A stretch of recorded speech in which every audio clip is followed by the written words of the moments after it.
আসসালামু আলাইকুম। ইন্দোনেশিয়ার পার্তুই গ্রামের এক ভয়ঙ্কর তান্ত্রিক যে কিনা কালো জাদু করে খুন করে শতাধিক লোককে, যেটা জানাজানি হওয়ার পর গ্রামবাসীরা তাকে ফাঁসি দিতে চাইলে সে বানাসপাতি জিনের সাথে মিলে করে এক ভয়াবহ চুক্তি। আর এই চুক্তির মাধ্যমে সে মৃত্যুর পর পচং হয়ে বেঁচে থাকে বছরের পর বছর। কি চুক্তি করেছিল সে জিনদের সাথে?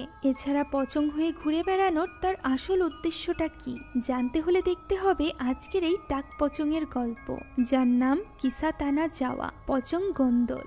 গল্পের শুরুতে আমরা 1983 সালের এক ভয়ঙ্কর রাতের দৃশ্য দেখতে পাই, যে রাতে এক বিশাল বড় বটগাছের নিচে বসে কিছু লোকেরা অদ্ভুত কিছু পড়ছিল জিকিরের মতো করে, সেই সাথে একটা লাশকে গোসল করাচ্ছিল। এ যেন কিছুটা ভিন্ন রকমের এক জানাজার গোসল। আর এরপর ওই লোকটিকে কাফনের কাপড় পরানো হয়, যেটা পরানোর পর তাকে নিয়ে যাওয়া হয় কবর দিতে। তবে কবর দেওয়ার সময় অদ্ভুতভাবে তার মুখের কাপড়ের অংশটি খুলে দেওয়া হয়, যেটা সাধারণত করা হয় না। এখন এখান থেকে দৃশ্য পরিবর্তিত হয় এবং আমরা এই ঘটনার 13 বছর পরের দৃশ্য দেখতে পাই, যেখানে হাও নামের একটা ছোট্ট ছেলে তার দাদার সাথে গল্প করছিল। হাওয়ের দাদা এখানে তার ড্রয়ার থেকে একটি পাতা বের করে।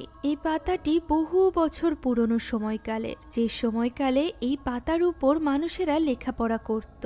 হাওয়ের দাদা এখানে হাওকে বলে সেই পাতার মাধ্যমে অতীতকালে ভ্রমণ করতে চলেছে, তাই এই সময়টুকুতে যেন হাও তার উপর নজর রাখে, যাতে করে তার হাত থেকে এই পাতাটি কোথাও না যায়। হাও এখানে সম্মতি জানায়। তবে কিছুক্ষণের মধ্যে তার দাদা যখন অতীতে চলে গিয়েছিল, হঠাৎই হাওকে তার মা ডাক দেয় এবং জানায় রিদা এসেছে। যা শুনে হাও অনেক এক্সাইটেড হয়ে পড়ে। সে ওই ঘরের জানালা খুলে দেখতে পায় বাইরে দাঁড়িয়ে আছে রিদা, যাকে দেখে হাও এতটাই এক্সাইটেড হয়ে যায় যে সে তার দাদার বলা কথা ভুলে যায়। সে তখনই সেখান থেকে বেরিয়ে চলে যায় রিদার কাছে। রিদা তাকে বলে ঘুরতে যেতে। হাও এই কথাই রাজি হয়ে যায়। সে তার দাদার কথা ভুলেই গিয়েছিল।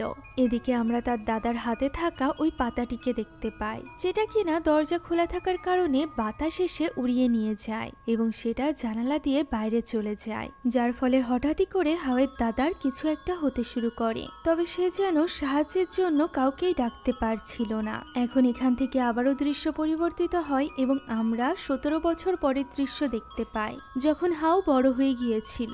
সে কিছু একটা নিয়ে ভাবছিল, এমন সময় তার কাছে আসে রিতা। রিতা এখানে হাওকে কোন একটা সেমিনারের জন্য প্রস্তুতি নিতে বলে। এছাড়া সে আরো বলে যে সামনের মঙ্গলবার তাদের আরো একটি প্রজেক্ট রয়েছে, যেটা কোনোভাবেই ক্যান্সেল করা সম্ভব নয়। তাই হাও যেন নিজের ট্রিপটা মঙ্গলবারের পরে রাখে। মূলত এই ট্রিপটা নর্মাল কোনো ট্রিপ ছিল না, বরং ছিল অতীতে গিয়ে ইতিহাস ঘুরে দেখার ট্রিপ। আমরা বুঝতে পারি হাও তার দাদার মতো করেই অতীতে ঘোরাফেরা করত। এই পদ্ধতির নাম ছিল রেট্রোকগনিশন। রেট্রো মানে অতীত এবং কগনিশন মানে হলো জানা। রেট্রোকগনিশন হলো অতীত সম্পর্কে জানা।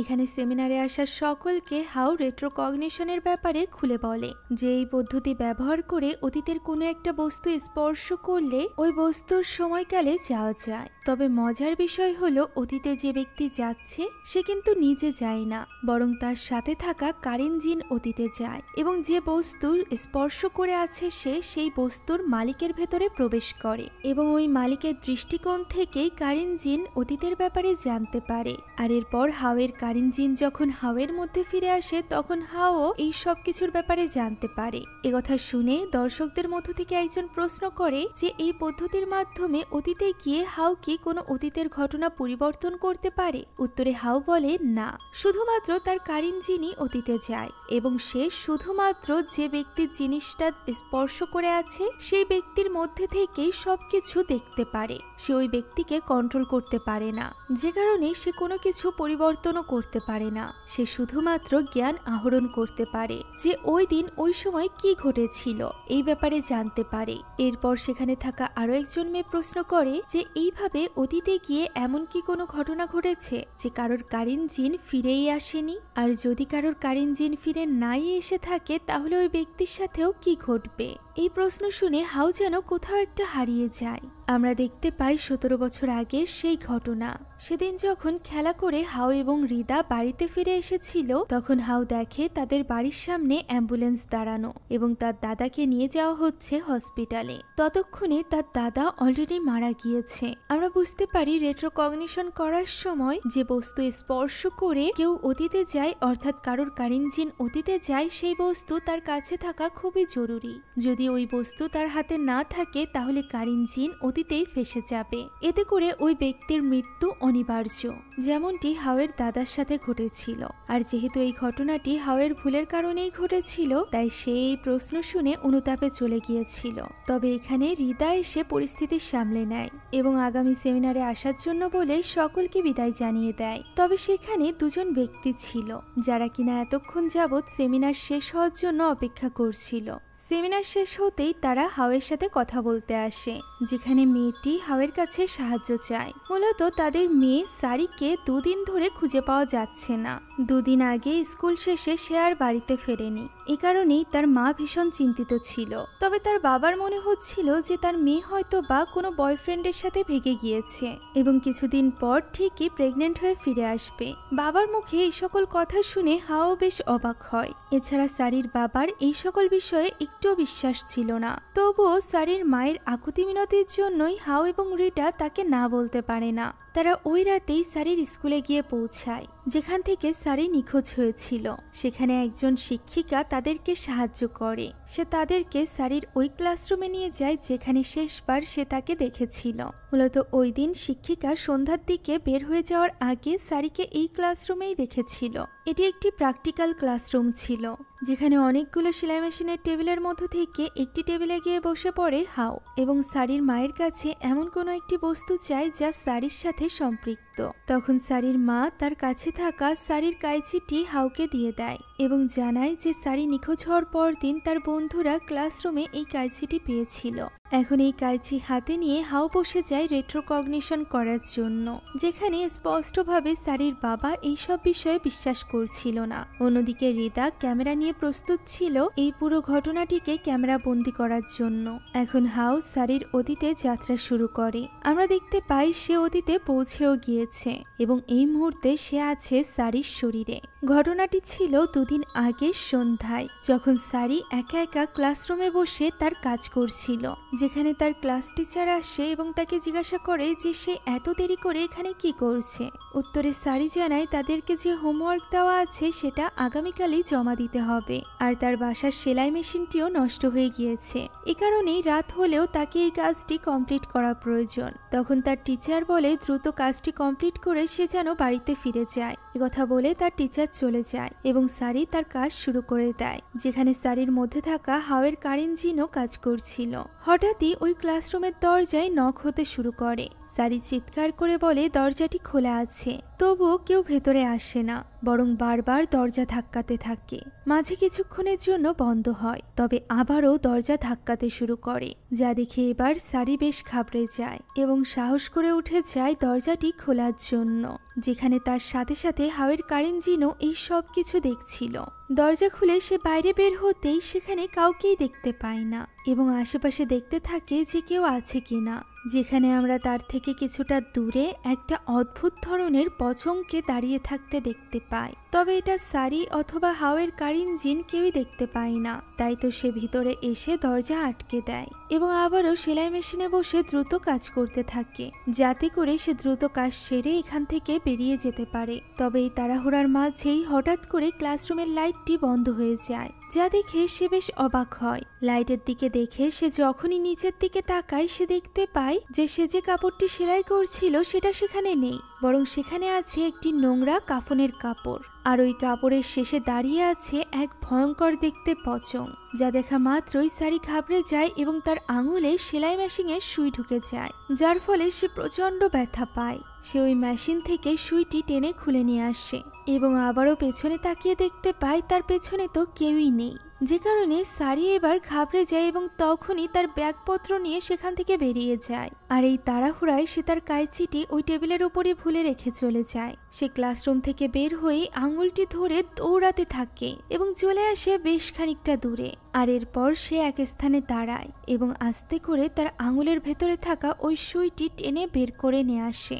এতে করে তার খুব যন্ত্রণা হয়। এমন সময় হঠাৎই উপর থেকে অ্যাসিড জাতীয় কিছু একটা তার পার কাছে গিয়ে পড়ে। সে অবাক হয়ে উপরের দিকে তাকায়, তবে উপরে তো কেউই ছিল না। তখনই সামনে থেকে কিছু একটা এসে তার উপর হামলা করে এবং সে কিছু বুঝে ওঠার আগেই সেখানেই পড়ে যায়। আর এরপর আমরা দেখে বুঝতে পারি যে কেউ হয়তো বা তাকে টেনে কোথাও একটা নিয়ে যাচ্ছে। আর এরপর দেখা যায় জঙ্গলের ভেতরে থাকা একটা কুয়োর মধ্যে তাকে আটকে রেখেছে, যা দেখা মাত্রই হাউ নিজের জ্ঞানে ফিরে আসে, অর্থাৎ সে বর্তমানে ফিরে আসে, যেখানে এই অতীত যাত্রার ফলে হাউ অনেকটা দুর্বল হয়ে পড়েছিল। তাই তো রিদা তাকে পানি পান করতে দেয়, যেটা পান করে হাউ একটু স্বাভাবিক হয়। তখন সারির মা তাকে জিজ্ঞাসা করে যে সে সারিকে খুঁজে পেয়েছে কি। উত্তরে হাউ বলে সে জানে সারি কোথায় আছে, তার একটি দড়ি লাগবে। কথা বলে দড়ি নিয়ে সে তাদেরকে নিয়ে যায় ওই স্কুলের পাশে থাকা একটি জঙ্গলের ভেতরে। এই 2 দিনে অনেকবার সারিকে এই জঙ্গলেও খোঁজা হয়েছে। এটা শোনার পর হাউ বলে যে নিশ্চয়ই বটগাছের পেছনে কেউ যায়নি, সেখানে একটা কুয়ো আছে। আর এরপর তারা 5 জনই সেখানে যেতে থাকে। পথে রিদা হাউকে বলে যে এটা নিশ্চয়ই কোনো পচঙের কাজ। যেহেতু রিদা এই সকল আধ্যাত্মিক বিষয়ে অনেক বেশি বই পড়তো, তাই সে জানতো যে যদি সারিকে গাছে ঝোলানো অবস্থায় পাওয়া যেত, এর মানে হলো এই কাজটি কুন্তিলানাক করেছে। তবে যেহেতু তাকে পাওয়া যাচ্ছে কোনো স্যাঁতস্যাঁতে অন্ধকারের স্থানে, এর মানে হলো এই কাজটি পচঙের। এখন এইভাবেই তারা গিয়ে পৌঁছায় ওই কূপের কাছে, যেখানে কূপের উপর থেকে ঢাকনা সরিয়ে আলো মারতেই তার ভেতরে তারা সারিকে দেখতে পায়। তাই হাও আর দেরি না করে তখনই দড়ি বেঁধে নিচে নেমে যায়। সেখানে গিয়ে সে সারিকে দড়ির মাথায় বেঁধে দেয়, যাতে করে অজ্ঞান সারিকে তারা টেনে উপরে তুলে নিতে পারে। সারি প্রায় উপরে পৌঁছে গিয়েছিল, এমন সময় হঠাৎই হাওয়ের পায়ের কাছে কিছু ইঁদুর চলে আসে, যার ফলে তার চশমাটি তার হাত থেকে পড়ে যায়, যার ফলে এই অন্ধকারে তার দেখা আরো বেশি কঠিন হয়ে দাঁড়িয়েছিল। তবে সে যখনই চশমাটি খুঁজে পায় এবং চোখে পড়ে নেয়, তখনই সে উপরের দিকে একটা পচঙকে দেখতে পায়, যার মাথা পুরোপুরিভাবে আগলা ছিল এবং সে ছিল পুরোপুরি টাকমাথার। এমন সময় উপর থেকে রিদা দড়ি ফেলে দেয়, যেটা বেয়ে উপরে উঠে আসে হাও। মেয়েকে ফিরে পেয়ে সারির বাবা মা ভীষণভাবে কৃতজ্ঞ ছিল হাও এবং রিদার উপর। সারির বাবাও এবার নিজের ভুল বুঝতে পেরেছিল। এখানে রিদা তাদেরকে বলে যে বাড়িতে ফিরেই সারিকে একটা বিশেষ ফুলের গোসল দিতে, এতে করে অপবিত্রতা দূর হয়ে যাবে। আর এরপর তারা ওই কূপের মুখ আটকে সেখান থেকে রওনা হয়। তবে এই কূপের মধ্যে থাকা পচঙকে আটকানো কি এতটাই সহজ ছিল? এই রেট্রোকগনিশনে হাউ এতটাই ক্লান্ত হয়ে পড়েছিল যে সে বাড়ি ফেরার পথেই ঘুমিয়ে পড়ে, যেটা দেখে রিদা ভীষণ বিরক্ত হয়। এখন পরবর্তী দৃশ্যে আমরা হাউকে তার দাদার কবরে দেখতে পাই, যে কিনা তার দাদার জন্য তার পছন্দের খাবার নিয়ে গিয়েছিল এবং তার দাদার কবরের কাছে বসেই তাকে স্মরণ করে ওই খাবার খাচ্ছিল, সেই সাথে দাদার সাথে গল্পও করছিল। এমন সময় ওই কবরস্থানে একজন লোককে আসতে দেখা যায়, যে কিনা সামনের একটি কবর খুঁড়ছিল। হঠাৎ করেই কবর খোঁড়া বন্ধ করে লোকটি হাওয়ের দিকে তাকিয়ে হাসতে থাকে এবং খুবই অদ্ভুতভাবে তাকে ইশারায় তার কাছে ডাকতে থাকে। হাওয়েরও যেন কিছু একটা হয়ে যায়। সে কোনো কিছু না ভেবেই ওই লোকটির কাছে এগোতে থাকে। তার কাছে যেতেই লোকটি তার দিকে একটি নাম ফলক তুলে দেয়, যেটা কিনা হাওয়ের কবরের নেমপ্লেট ছিল। এই নেমপ্লেট দেখে হাউ ঘাবড়ে যায় এবং পেছনের গর্তে পড়ে যায়, বা বলা যায় পেছনের কবরে পড়ে যায়। এমনকি সে নিজেকে কাফনের কাপড়ে বাঁধা অবস্থায় খুঁজে পায়, যেখানে ওই লোকটি তড়িঘড়ি করে তাকে কবর দেওয়ায় ব্যস্ত ছিল। এমন সময় ছটফট করতে করতে হাওয়ের ঘুম ভাঙে। হ্যাঁ, এই পুরো কবরস্থানের ঘটনাটি তার স্বপ্ন ছিল। ওই রাতে রিদা তাকে বাড়িতে পৌঁছে দেওয়ার পর থেকেই তার ঘুম ভাঙেনি, আর এই মাত্র এত ভয়ানক একটা স্বপ্ন দেখে তার ঘুম ভাঙলো। এখানে তাদের কথা দ্বারা আমরা জানতে পারি যে রেট্রোকগনিশন করার ফলে প্রত্যেকবারই হাউ অনেক দুর্বল হয়ে পড়ে এবং এমনই অজ্ঞান হওয়ার মতো ঘুমিয়ে যায়। এখন এখান থেকে উঠে হাউ নিজের ঘরে যায়, যেখানে যেতেই সে নিজের ফ্লোরের উপর কিছু মাটি দেখতে পায়, যেগুলো দেখতে একদমই গোরস্থানের মাটির মতো ছিল। ফলে এই পুরো ঘটনায় হাউ বেশ চিন্তিত হয়ে পড়ে। পরদিন সকালেই সে রিদার সাথে এই ব্যাপারটা শেয়ার করে। এই অদ্ভুত পচঙের ব্যাপারে শোনার পর রিদা তাকে নিয়ে বেশ চিন্তিত হয়ে পড়ে এবং বলে হতে পারে সারিকে ওই পচং কোনো এক উদ্দেশ্য সাধনের জন্য ওই কূপের মধ্যে নিয়ে গিয়েছিল। তাই তো তার এটা ভেবে ভয় লাগছে যে এখন না ওই পচং সারিকে না পেয়ে হাওয়ের পেছনে পড়ে যায়। এমন সময় হাউ দেখতে পায় ওই কবরস্থানের লোকটিকে, যে কিনা তার দিকে তাকিয়ে হাসতে হাসতেই ট্রায়াল রুমে চলে যায়। নিজের স্বপ্নে দেখা ওই ভয়ঙ্কর লোকটিকে সামনে দেখে হাও তার পিছু করতে থাকে। সে যখন ওই ট্রায়াল রুমের সামনে গিয়ে পৌঁছায় তখন সে নিচে দিয়ে আগে ভেতরে চেক করে, যেখানে সে আবারও এই ফ্লোরের উপর কিছু মাটি পড়ে থাকতে দেখতে পায়, যা দেখে এবার সে সাহস করে উপরে ওঠে এবং ট্রায়াল রুমের পর্দা সরাতে শুরু করে। তবে এই পর্দা যেন শেষই হচ্ছিল না। পরিষ্কার পর্দা সরাতে সরাতে সেখানে কাফনের কাপড়ের মতো নোংরা পর্দা চলে আসে, যেগুলো সে একের পর এক সরাতে থাকে, তবুও শেষ হয় না। আর যখন এই পর্দা শেষ হয় তখন সে আয়নায় নিজের স্থানে স্বপ্নে দেখা ওই টাকমাথার লোকটিকে দেখতে পায়। তাকে এইভাবে দেখে অবাক হয়ে হাও আয়নার দিকে এগিয়ে যায়। এবার সে আয়নায় নিজেকেই দেখতে পারছিল। এটা দেখে সে যখনই পেছনে ঘোরে তখনই সে নিজের সামনে ওই পচংকে দেখতে পায় এবং ভয়ে নিচে পড়ে যায়। দেখা যায় সেখানে তো পচং নয়, বরং রিদা দাঁড়িয়েছিল। রিদা এখানে হাওকে ডেকে তার হুঁশ ফেরায়। এই পুরো ঘটনায় হাও এতটাই ঘাবড়ে গিয়েছিল যে সে দ্রুত ওই শপিং মল থেকে বেরিয়ে আসতে চায়। তখন রিদা তাকে বলে যে সে তো বলেছিল এমন কিছুই হতে চলেছে। হাও বলে কিন্তু কেন?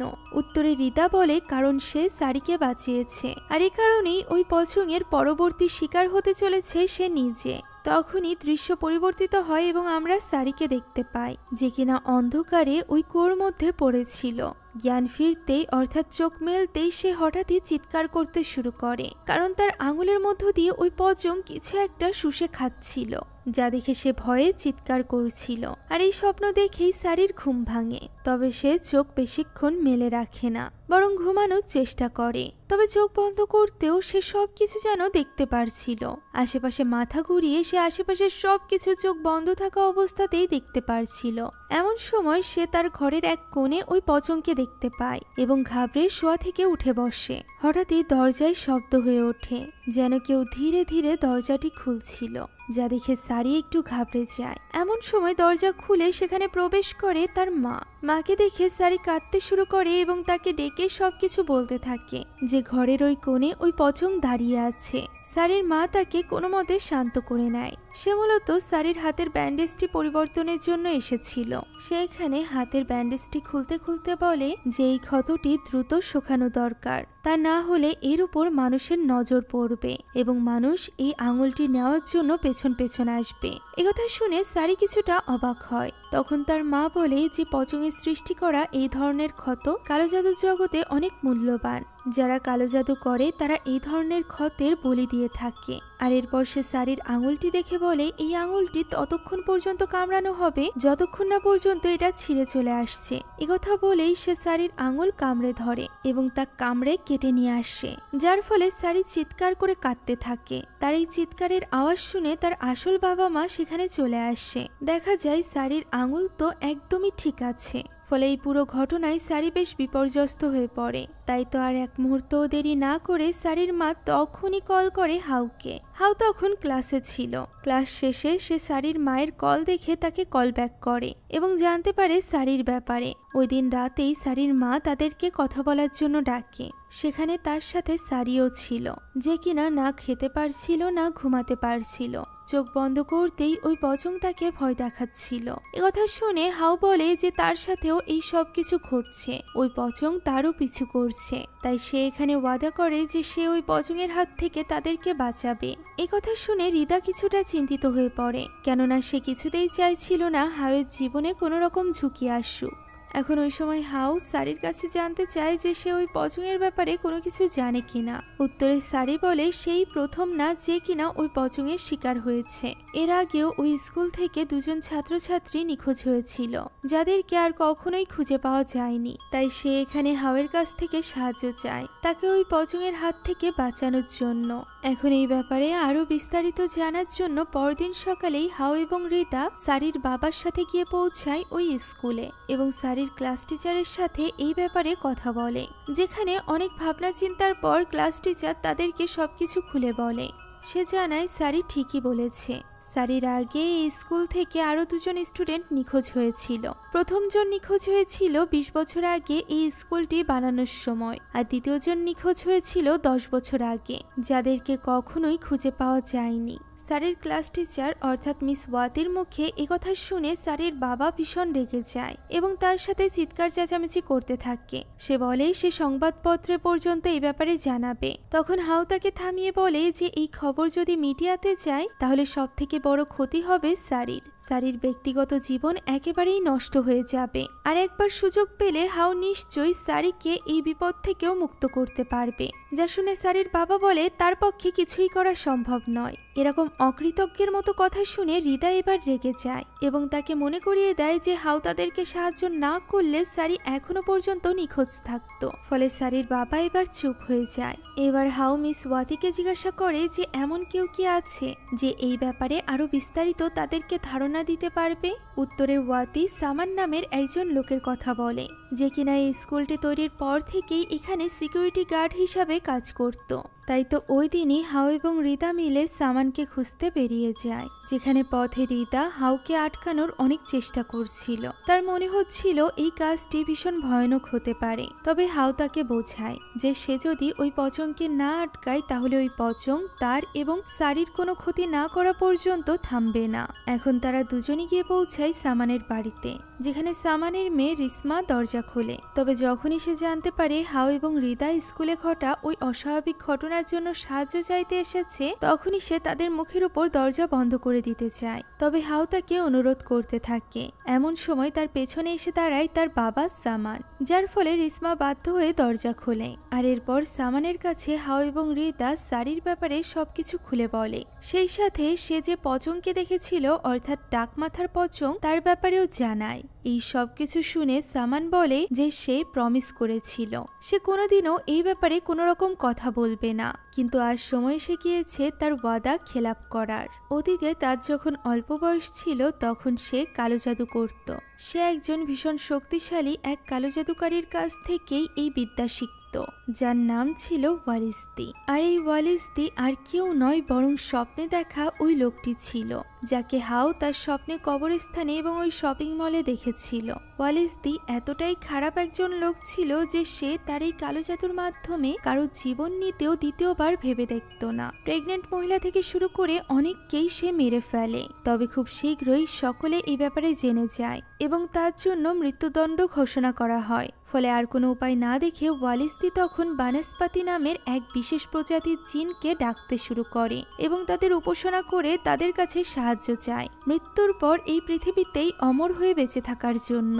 আর ওই বানস্পাতি প্রজাতির জিনও তার এই ডাকে সাড়া দেয়। এই পুরো ঘটনা শোনার পর হাউ সামানকে বলে যে তার ভীষণ খারাপ লাগে সারি এবং তার পরিবারের জন্য।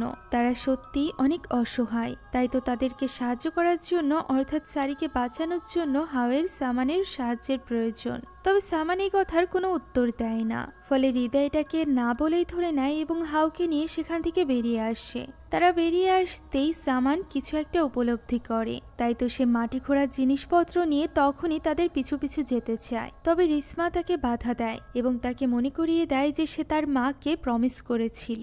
উত্তরে সামান বলে সে এত বছর যাবৎ তার প্রমিসই রেখেছে। এখন তার পক্ষে এই নিষ্পাপ বাচ্চাগুলোর মৃত্যু সহ্য করা সম্ভব না। সে সারা জীবনের জন্য নিজের চোখে ছোট হয়ে বাঁচতে চায় না। তখন রিসমা বলে তাহলে তার কি হবে? সামানকে ছাড়া সে কিভাবে বাঁচবে? উত্তরে সামান বলে রিসমা যেন তাকে নিয়ে গর্ব করে বাঁচে, যে তার বাবা খারাপ কিছু আটকানোর জন্যই নিজের জীবন দিয়েছে। একথা বলেই সামান সেখান থেকে বেরিয়ে যায়। অন্যদিকে হাউ এবং হৃদার মধ্যে তর্কাতর্কি শুরু হয়ে যায়, কারণ হৃদার মনে হচ্ছিল এই একটা ঘটনা নিয়ে হাউ একটু বেশি দূর এগিয়ে যাচ্ছে। হাউ বলে তার উপর ভরসা রাখার জন্য সে রেট্রোকগনিশনের মাধ্যমে ওয়ালিস্তির পচংকে ঠিকই আটকে নিবে। যার উত্তরে হৃদা হাউকে তার দাদার কথা মনে করিয়ে দেয় যে তারা দুজন এই ব্যাপারে কাজ করার আগে প্রমিস করেছিল যে তারা এই ব্যাপারে বেশি দূর এগোবে না এবং একটা সীমার মধ্যে থেকেই কাজ করবে, যাতে করে হাউয়ের পরিস্থিতি তার দাদার মতো না হয়। একথা শুনে হাউ চুপ হয়ে যায় এবং হৃদা স্পষ্টভাবে জানিয়ে দেয় যে সে এই কাজে হাউকে সাহায্য করবে না। একথা বলেই হৃদা সেখান থেকে চলে চলে যায়। এরই মধ্যে হাওয়ের কাছে চলে আসে সামান। সে হাওকে বলে যে চলো ওয়ালিসদের পচংকে দোজকে পাঠায়, যা শুনে হাও যেন নিজের মধ্যে স্পৃহা আবারও ফিরে পায়। তাই তো তারা দুজন তখনই রওনা হয় স্কুলের উদ্দেশ্যে। পথে সামান জানায় ওয়ালিসদের কবরের উপরই এই স্কুলটি তৈরি করা হয়েছিল। প্রতি 10 বছর অন্তর অন্তর ওয়ালিসদের কাউকে বলি দেওয়ার প্রয়োজন হয়, যাতে করে তার এনার্জি শুষে নিয়ে সে নিজেকে আবারও রিচার্জ করতে পারে। আর এই এনার্জি সে নেয় ওই ব্যক্তির আঙুল থেকে। বলি দেওয়ার জন্য তার বাছাই করা ওই ব্যক্তির জন্মদিন তার জন্মদিনের সাথে মিলে যায়, যেটা ছিল ক্লায়ুন টিউসডে অর্থাৎ মঙ্গলবার। ওই একই দিনে জন্ম হয়েছিল হাওয়েরও। এখানে হাও সামানের কাছে তার পরবর্তী পরিকল্পনার ব্যাপারে জিজ্ঞাসা করে। এমন সময় হঠাৎ করে ওই গাড়ির রেডিওতে এক ভয়ানক কণ্ঠ বলে ওঠে যে পরবর্তী পরিকল্পনা হলো হাওয়ের মৃত্যু। একথা শুনে তারা বেশ ঘাবড়ে যায় এবং তখনই হাও রেডিওটি বন্ধ করে দেয়। এমন সময় হঠাৎ করে গাড়ির পেছনের ডিকি থেকে আওয়াজ আসতে শুরু হয়, যে কারণে গাড়ি থামিয়ে হাও যায় ডিকি চেক করতে। যেখানে ডিকি খুলতেই সে সেখানে শুধুমাত্র মাটি খোঁড়ার সরঞ্জাম ছাড়া আর কিছুই দেখতে পায় না। কিন্তু ডিকিটি বন্ধ করতেই আবারও ওর ভেতর থেকে আওয়াজ আসছিল, যার ফলে সে আবারও ওই ডিকিটি খোলে এবং ভেতরে ভালো করে চেক করে। সেখানে সত্যিই কিছুই ছিল না। এখন কোনো কিছু না দেখে হাও ফিরে যায় গাড়িতে এবং সামানকে জানায় সেখানে কিছুই নেই। একথা বলতেই গাড়ির স্টার্টটি আপনা আপনি থেমে যায়। হাও বারবার স্টার্ট দেওয়ার চেষ্টা করতে থাকে, তবে গাড়িটি কিছুতেই স্টার্ট নিতে চাচ্ছিল না। এমন সময় আয়নায় তারা দেখতে পায় ওই পচংটি তাদের গাড়ির পেছনে দাঁড়ানো, যে কিনা ধীরে ধীরে তাদের দিকে এগিয়ে আসছে, যা দেখে সামান বেশ ঘাবড়ে যায় এবং তখনই দোয়া পড়তে শুরু করে। এদিকে হাও চেষ্টা করছিল দ্রুত থেকে দ্রুত সময়ের মধ্যে গাড়িটি স্টার্ট করার, কারণ ওই পচং প্রায় তাদের কাছাকাছি চলে এসেছিল। হঠাৎই তারা পেছনে কোথাও পচংকে দেখতে পায় না। এমন সময় উপর থেকে আওয়াজ হয়। দেখা যায় পচংটি গাড়ির উপরের কাঁচ ভেঙে ভেতরে প্রবেশের চেষ্টা করছে। এটা দেখে তারা দুজনই ঘাবড়ে যায়। তবে ওই পচং ভেতরে প্রবেশের আগেই হাও গাড়িটি স্টার্ট করে দেয়। আর এরপর তারা সোজা চলে যায় স্কুলে, যেখানে পৌঁছাতেই তাড়াহুড়া করে সামান চলে যায় গাড়ির ডিকিতে থাকা ওই জিনিসপত্র বের করতে। তবে ডিকি খুলতেই ওই পচং তার মুখে থুতু মেরে দেয়, যা পুরোপুরি অ্যাসিডে ভরা ছিল, যার ফলে সামান সেখানেই ছটফট করতে থাকে। তার চিৎকার শুনে হাও তার কাছে ছুটে যায়। এখানে সামানের মুখ পুরোপুরিভাবে জ্বলে গিয়েছিল। সে হাওকে শুধুমাত্র এটা জানাতে পারে যে ওয়ালিসদের কবর কোথায় আছে, তবে তাকে আটকানোর জন্য কি করতে হবে তা বলার আর সময় পায় না। সামান সেখানেই মারা যায়, যার ফলে হাও এবার অসহায় হয়ে পড়ে। সে বুঝতে পারছিল না তার কি করা উচিত। তাই সে এখানে সামানের হাতে থাকা আঙুলের ওই 3টা আংটি নিজের কাছে নিয়ে নেয়, যাতে করে সে রেট্রো কগনিশনের মাধ্যমে অতীতে গিয়ে সামানের শরীরের মধ্যে ঢুকে জানতে পারে যে কি পদ্ধতিতে সে ওয়ালিসদিকে আটকাতে পারবে। এখন ওই আংটি নিয়ে সে চলে যায় বটগাছের কাছে এবং খুঁজে বের করে সেই স্থানটি যেখানে বসে সামান ওই কালো জাদু করেছিল। সেখানে বসে সে একে একে 3টি আংটি নিজের হাতের উপর রেখে চেষ্টা করতে থাকে অতীতে যাওয়ার। শেষমেশ একটি আংটিতে সে গিয়ে পৌঁছায় ওই দিনে, যেদিন ওয়ালিসদের মৃত্যুর জন্য কালো জাদু করা হচ্ছিল, যাতে করে তার মৃত্যুর পরও বনস্পতি জিন তাকে অমর রাখে। এখানে অল্প বয়সী সামানের শরীরে ছিল হাওয়ের কারিন জিন, যে কিনা বাকি সকলের মতো এই কালো জাদুতে অংশগ্রহণ করেছিল। সেখানে থাকা প্রত্যেককে একে একে একটি বিশেষ ছুরি দ্বারা আঘাত করা হয়। আর এভাবেই এক এক করে ওই ছুরিটি গিয়ে পৌঁছায় ওয়ালিসদের পেছনে থাকা লোকটির হাতে। ওয়ালিসদি এখানে অদ্ভুত একটা বাক্য বলে, যা বারবার জপ করতে থাকে আশেপাশের সকলে। আর এরপর পেছনে থাকা ওই লোকটি ওয়ালিসদের গলা কেটে তাকে সেখানেই মেরে ফেলে, বা বলা যায় তার আত্মাকে এই দেহ থেকে মুক্ত করে দেয়। আর এরপর তারা সকলে মিলে ওই বাক্যটি পড়তে পড়তে ওয়ালিসদিকে গোসল করায়। এই গোসলের এবং কবরের দৃশ্যই আমরা এই মুভির প্রথমে দেখেছিলাম। আর এরপর তাকে এই অদ্ভুত গোসল শেষে আরো অদ্ভুতভাবে দাফন করা হয়, যেখানে দাফনের সময় তার মাথা ঢাকা হয় না। এই সব কিছু সামানের মধ্যে থাকা হাওয়ের কারিন জিন দেখছিল। এমন সময় হঠাৎই কিছু একটা হয়ে যায়। হাওয়ের কারেন্ট জিন সামানের ভেতর থেকে বেরিয়ে যায়। সে তো দূরে দাঁড়িয়ে সামানকে নিজের চোখে দেখছিল, যা দেখে হাওয়ের কারেন্ট জিন নিজেই অবাক হয়ে যায়। তখন আমরা বর্তমানে দৃশ্য দেখতে পাই, যেখানে হাওয়ের হাতে থাকা আংটিটি হাওয়ায় উঠতে শুরু করেছিল এবং তার ঠিক পেছনে দাঁড়িয়ে ছিল ওই পচংটি, যে কিনা ওই আংটিটি হাওয়ের হাত থেকে নিয়ে ফেলে দেয়, যার ফলে হাওয়ের কারেন্ট জিন এবার অতীতেই আটকে যায়। এদিকে হাওও কিছু করতে পারছিল না, তার অবস্থা ঠিক তার দাদার মতো হয়ে গিয়েছিল। এমন সময় আমরা তার বাড়ির দৃশ্য দেখতে পাই, যেখানে হাওয়ের মা নামাজ আদায় করছিল। হঠাৎই দরজায় কড়া নাড়ার শব্দ হয়। এত রাতে এত জোরে জোরে কড়া নাড়ার শব্দ শুনে তার মা ভয় পেয়ে গিয়েছিল। তখন সে দেখতে পায় দরজায় আর কেউ নয়, বরং রিদা দাঁড়িয়ে আছে। দরজা খুলতেই রিদা হাওয়ের মায়ের কাছে জানতে চায় হাও কোথায়, যার উত্তরে সে বলে হাও তো সবসময় রিদার সাথে থাকে, সে কি করে জানবে হাও কোথায়? সে তো শেষবার তাকে একটা মেসেজ দিয়েছিল যে সে স্কুলে যাচ্ছে। যা শুনে রিদা বুঝতে পারে যে তার নিষেধ করা সত্ত্বেও হাও চলে গিয়েছে সারিকে সাহায্য করার জন্য ওই পচংয়ের সাথে লড়াই করতে, যাকে কিনা এই মুহূর্তে হাওয়ায় ভাসিয়ে ওই পচং নিয়ে যাচ্ছিল ওই কূপের মধ্যে, যাতে করে সে হাওয়ের ভেতর থেকেও তার জীবন শক্তি নিয়ে নিতে পারে। অর্থাৎ সে এই বছর হাওকে বলি দিতে চাইছিল, যে ব্যাপারটা হাওয়ের কারেন্ট জিনও বুঝতে পারছিল, তবে তার করার মতো কিছুই ছিল না। সে তো অতীতের ওই ঘটনায় আটকে গিয়েছিল। এদিকে হাওয়েরও নিজের কোনো জ্ঞান ছিল না, যে কারণে সে ওই পচংকেও আটকাতে পারে না। পচংটি তাকে কূপের ভেতরে হাওয়ায় ভাসিয়ে তার আঙুল উঁচু করে এবং সেই আঙুলের মধ্য দিয়ে তার জীবন শক্তি টেনে শুষে নিতে থাকে। অন্যদিকে অতীতে আমরা হাওয়ের কারেন্ট জিনকে দেখতে পাই, যে কিনা অতীতে আটকে যাওয়ার ফলে এবং সামানের শরীর থেকে বের হয়ে যাওয়ার কারণে আস্তে আস্তে অদৃশ্য হতে শুরু করেছিল। এদিকে রিদাও ততক্ষণে পৌঁছে গিয়েছিল স্কুলে, যেখানে জঙ্গলের মধ্যে হাওকে খোঁজার সময় সে ওই বটগাছের নিচে মাটি খোঁড়ার সরঞ্জাম দেখতে পায়, যেখানে ওই 3টি আংটিও পড়েছিল, যা দেখে সে চিনে ফেলে যে এটা তো সামানের আংটি। অর্থাৎ এই আংটির মাধ্যমেই হাও রেট্রোকগনিশন করছিল।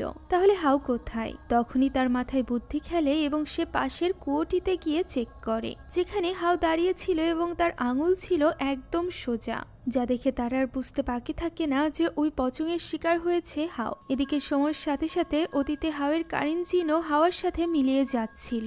বিপদ বুঝতে পেরে রিদা আর এক মুহূর্তও দেরি করে না, গাছের সাথে বাঁধা যে দড়িটি ছিল সেটা বেয়ে সে নিচে নামতে শুরু করে। তবে সে নিচে নামার আগে নিজের গলায় ঝুলিয়ে নেয় রসুনের একটি মালা। সে অনেক কষ্টে অনেকটা নেমে হাওয়ের হাত স্পর্শ করার চেষ্টা করছিল। ঠিক তখনই তার হাত আপনা আপনি নেমে যায় এবং সে মাটিতে লুটিয়ে পড়ে, যার ফলে রিদার এবার হাও পর্যন্ত পৌঁছানো আরো বেশি কঠিন হয়ে যায়। তবুও সে হাল ছাড়ে না, কারণ সে জানতো তাকে দ্রুত থেকে দ্রুত সময়ের মধ্যে হাওয়ের কারেন্ট জিনকে এই দুনিয়াতে ফিরিয়ে আনতে হবে। তা না হলে হাওয়ের দাদার মতো করে হাও নিজেও নিঃশেষ হয়ে যাবে। তবে সময় থাকতে রিদা হাও পর্যন্ত পৌঁছে যায় এবং তার হাতে একে একে করে ওই 3টা আংটি দিতে থাকে। শেষমেশ আংটি হাতে পেতেই হাওয়ের জ্ঞান ফিরে আসে, যার ফলে তার কারেন্ট জিনও তার শরীরে ফিরে আসে। রিদা হাওকে সব খুলে বলার পর হাও সামানের ব্যাপারে রিদাকে জানায়। তখন রিদা বলে তারা কিছুতেই সামানের মৃত্যু বৃথা যেতে দিবে না, অর্থাৎ তারা ওই নোংরা টাক পচংকে তার দুনিয়া অর্থাৎ জাহান্নামে পাঠিয়ে দিবে। তার জন্য তো আগে তাদেরকে এই কূপ থেকে বের হতে হবে। যেহেতু হাও অনেকটা অসুস্থ হয়ে পড়েছিল, তাই রিদা বলে সে আগে উপরে যাবে, যাতে করে সে দড়ি টেনে হাওকে উপরে তুলতে পারে। ঠিক এইভাবেই তারা দুজনে উপরে উঠতে শুরু করে, যেখানে রিদা তো উপরে উঠে যায়, তবে সে কিছুতেই হাওকে টেনে উপরে তুলতে পারছিল না, কেননা অলরেডি ওই পচং হাওয়ের এক পায়ের সাথে নিজের কাফনের কাপড় পেঁচিয়ে নিয়েছিল এবং সেটা ধরে জোরে টানছিল, যার ফলে হাও বেশিক্ষণ আর দড়ি ধরে থাকতে পারে না। সে নিচে পড়ে যায়, যা দেখে রিদাও এবার ঘাবড়ে যায়। কোর নিচে বসে হাও চেষ্টা করছিল তার পা থেকে ওই কাফনের কাপড়টি খোলার, তবে সেটা কিছুতেই খুলছিল না। এদিকে কূপের মধ্যে পানি ভরতে শুরু করেছিল, আর এই পানি এত দ্রুত গতিতে আসছিল যে খুব শীঘ্রই এই পানি পৌঁছে যায় হাওয়ের গলা পর্যন্ত। এদিকে তখনও তার পায়ে বাঁধা ছিল ওই কাফনের কাপড়, যে কারণে হাও উপরেও আসতে পারছিল না। এমন সময় ওই পানির ভেতর থেকে বেরিয়ে আসে ওই ভয়ঙ্কর পচংটি, যে কিনা হাওয়ের সামনেই হাওয়ায় ভেসে তার দিকে তাকিয়ে থাকে। ওই মুহূর্তে রিদা তার গলায় থাকা রসুনের মালাটি পানির ভেতরে ফেলে দেয়, যার ফলে মুহূর্তের মধ্যে ওই পচং অদৃশ্য হয়ে যায় এবং সেখানে থাকা পানিও কমে যায়, যার ফলে হাউ খুব সহজেই কূপ থেকে বেরিয়ে আসতে পারে। হাউ জিজ্ঞাসা করে রসুনের ব্যাপারে রিদা কোথা থেকে জানলো। তখন রিদা জানায় সে তার দাদার কাছ থেকে জেনেছিল যে পচংকে দূরে রাখে এই রসুন। এখানে হাউ জানায় যে সে অতীতে দেখেছে যে কবর দেওয়ার সময় ওয়ালিসদের লাশের মাত্র একটা বাঁধনই খোলা হয়েছিল আর বাকি সবগুলো গিট দেওয়া ছিল। তখন রিদা বলে যে সে শুনেছে পচংয়ের শক্তি তার কাফনের ওই গিটে থাকে। যদি তারা কোনোভাবে ওয়ালিসদের কবর খুঁড়ে তার গিট খুলে দিতে পারে তাহলে হয়তোবা তাকে আটকানো সম্ভব হবে। এখন যেহেতু অতীতে যাওয়ার ফলে হাউ জানতো যে ওয়ালিসদিকে ঠিক কোথায় কবর দেওয়া হয়েছিল, তাই তারা দুজনই প্রস্তুত হয়ে যায় তার কবর খুঁড়তে। তবে কবর খোঁড়ার আগে তারা চারি সাইডে লবণের একটি সার্কেল বানিয়ে নেয়। লবণ, রসুন এই সব কিছু রিদা হাউয়ের মায়ের কাছ থেকে নিয়ে এসেছিল, কারণ লোককথা অনুযায়ী এই সব কিছু পচংকে দূরে রাখে। এখন তারা দুজনে মিলে ওই কবরটি খুঁড়তে শুরু করে। এভাবে খুঁড়তে খুঁড়তে তারা পৌঁছে যায় কবরে থাকা কাঠ পর্যন্ত।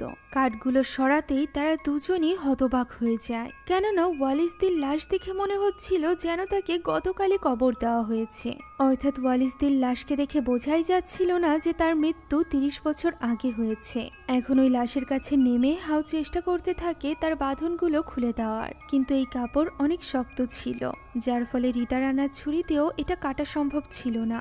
মনে হচ্ছিল এটা যেন কোনো লোহার তৈরি কাপড়। এমন সময় রিদা দেখতে পায় ওয়ালিসদের মাথার নিচে ওই ছুরিটি রয়েছে যেটা দিয়ে তাকে হত্যা করা হয়েছিল। তার মনে হয় একমাত্র এটা দিয়েই হয়তো বা ওয়ালিসদের বাঁধনগুলো কাটা যাবে। এ কারণে সে ওয়ালিসদের লাশকে উঁচু করে ধরে এবং হাউ তার মাথার নিচে থেকে ওই ছুরিটি বের করে আনে। এদিকে তখন মুষলধারে বৃষ্টি পড়ছিল, যার পানিতে উপরে থাকা লবণের ওই সার্কেলটি আস্তে আস্তে মুছে যেতে শুরু করে। এদিকে ওই ছুরির সাহায্যে খুব সহজেই ওয়ালিসদের লাশের ওই বাঁধন খোলা যাচ্ছিল, তাই তো হাউ দ্রুত কয়েকটা বাঁধন খুলে ফেলে। এরই মধ্যে ওই পচংটিকে দেখা যায় যে কিনা ওই সার্কেল পার করে ঠিক তাদের পেছনে এসে দাঁড়িয়েছে। তখন রিদাও লক্ষ্য করে যে বাইরে থাকা লবণের ওই সার্কেল মুছে যাচ্ছে, তাই সে ওই কবর থেকে উঠে আসে এবং সার্কেলটি পুনরায় বানাতে শুরু করে। ওই সময় কবরে হাউ একা ছিল, যে কিনা আস্তে আস্তে করে বাঁধন খুলছিল। এমন সময় ওয়ালিসদের লাশ উঠে বসে এবং হাউকে নিয়ে ওই কবরের মধ্যে শুয়ে পড়ে।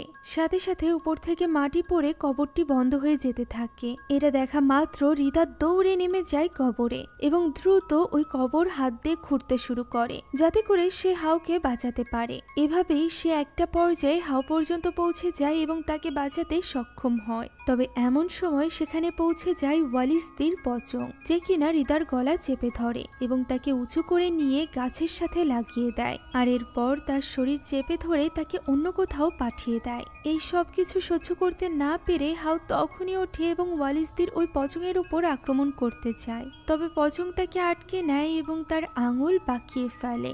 সেই সাথে আবারও ওই আঙুলের মধ্যে দিয়ে হাউয়ের ভেতরে থাকা এনার্জি শুষে নিতে শুরু করে। এমন পরিস্থিতি দেখে হাউ নিজের অন্য হাত দিয়ে ছুরিটি তুলে নেয় এবং সেটা দিয়ে আঘাত করে ওই পচংয়ের গায়ে, যার ফলে ওই পচংটাকে ছেড়ে দেয়। তখন এই সুযোগে হাউ দ্রুত ওই লাশের শেষ দুটো বাঁধনও কেটে দেয়, আর এটা কেটে দিতেই আস্তে আস্তে করে ওই পচং হাওয়ায় মিলিয়ে যায়। ওয়ালিসদের লাশও পরিণত হয় কঙ্কালে, অর্থাৎ এখন দেখে মনে হচ্ছিল যে এই লাশ 30 বছর পুরনো। এখন ওই পচংকে হারানোর পর হাউ দ্রুত উঠে আসে রিদার কাছে, যে কিনা মাটিতে পড়েছিল। যাকে এইভাবে দেখে হাউ একেবারেই ভেঙে পড়ে। সে বারবার রিদাকে ডাকতে থাকে, তবে রিদা কোনো সাড়া দেয় না, যার ফলে তার মনে হতে থাকে যে রিদা হয়তো বা তাকে ছেড়ে চলে গিয়েছে। এমন সময় রিদা কথা বলে ওঠে, যার ফলে হাউ স্বস্তির নিঃশ্বাস ফেলে এবং রিদার কাছেই শুয়ে পড়ে। তাকে এইভাবে শুতে দেখে রিদা ভীষণ রেগে যায় এবং বলে দ্রুত অ্যাম্বুলেন্স ডাকতে, তার হাত ভেঙে গিয়েছে। একথা শুনে হাউ তার হাতটিকে নাড়িয়ে দেখে যে সত্যিই সেটা ভেঙেছে কিনা, যার ফলে ব্যথায় রিদা জোরে চিৎকার করে ওঠে। এখন পরদিন সকালের দৃশ্য আমরা দেখতে পাই, যেখানে রিজমা তার বাবা সামান বোনের কবরের কাছে বসেছিল। সেই সাথে তার এই দুঃখে তার পাশে ছিল হাও এবং রিতা। তাকে সান্ত্বনা দিয়ে হাও এবং রিতা গিয়ে পৌঁছায় সারির বাড়িতে, যেখানে সারি এতদিন পর প্রথমবারের মতো গত রাতে ঘুমাতে পেরেছিল। আর তাকে আবারও একটি স্বাভাবিক জীবন উপহার দেওয়ার জন্য তারা এখানে হাও এবং রিতাকে ধন্যবাদ জানায়। সেই সাথে সারির বাবাও তাদের কাছে আন্তরিকভাবে ক্ষমা চায়, কেননা সে প্রথম থেকেই তাদের উপর কোনো রকম বিশ্বাস রাখেনি। সে এটাও বলে যে সে সারা জীবন হাও এবং রিতার প্রতি ঋণী হয়ে থাকবে। এখন এরপর রিতা এবং হাও খুশি খুশি তার বাড়ি থেকে বেরিয়ে আসে, যেখানে রিতা হাওকে তার ট্রিপের কথা মনে করিয়ে দেয়। ইতিহাসের যে ভ্রমণে যাওয়ার জন্য হাও এত বেশি এক্সাইটেড ছিল, তবে হাও এখন আর ওই ট্রিপে যেতে চায় না, বরং সে তার এই শক্তি দ্বারা মানুষদেরকে সাহায্য করতে চায়। কেননা এই ঘটনা দ্বারা সে বুঝতে পেরেছে যে সে এই শক্তি দ্বারা খুব সহজেই মানুষদেরকে সাহায্য করতে পারবে। হয়তোবা তার দাদা বেঁচে থাকলে এটাই চাইতো। একথা শুনে রিতা অনেক খুশি হয়ে যায় এবং হাওকে বলে সে সব সময় হাওয়ের পাশে আছে, সে হাওকে নিয়ে গর্ব করে। হাও এই কথা শুনে খুশি হয়ে যায় এবং তারা দুজন মিলে রওনা দেয় নতুন কোনো যাত্রার উদ্দেশ্যে। আর এখানেই আজকের এই গল্পটি শেষ হয়ে যায়। আশা করছি এই গল্পের কাহিনী আপনাদের কাছে ভালো লেগেছে। যদি ভালো লেগে থাকে তাহলে একটি লাইক এবং একটি কমেন্ট করতে ভুলবেন না। আর সম্পূর্ণ মুভিটি আমাদের টেলিগ্রাম চ্যানেলে আপলোড দেওয়া আছে, তাই মুভিটি দেখতে চাইলে কমেন্ট বক্সে দেওয়া লিঙ্ক থেকে জয়েন করুন আমাদের টেলিগ্রাম চ্যানেলে। Thank you so much for watching this video. আল্লাহ হাফেজ।